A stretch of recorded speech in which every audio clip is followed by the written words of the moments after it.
আসসালামু আলাইকুম my lovely viewers, welcome back to my channel. আমার সকল বন্ধুরাই কে কোথায় আছো, আশা করছি তোমরা সকলেই অনেক ভালো আছো, আমিও আছি আলহামদুলিল্লাহ। তবে যাই হোক, এখন কিন্তু কয়েকদিন থেকে বৃষ্টি হচ্ছে, প্রচুর বৃষ্টি হচ্ছে। তাই আমি আমার বাগানে কোনো কাজ করছি না। 3 দিন পরে আমার বাগানে গেলাম, যাওয়ার পরে দেখলাম বাগানে কোনো কাজ করা যাবে না। তাই গাছ থেকে আম তুলে নিলাম।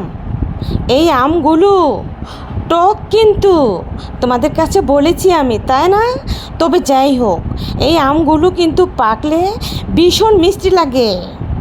আর দেখো, আমগুলো তোলার পরে কিন্তু আমি এইভাবে সুন্দরভাবে সাজিয়ে নিয়েছি। তোমাদের কাছে কেমন লাগলো অবশ্যই আমার কমেন্ট বক্সে জানিয়ে যাবে। কেমন? তোমরা সকলেই ভালো থেকো। আল্লাহ হাফেজ।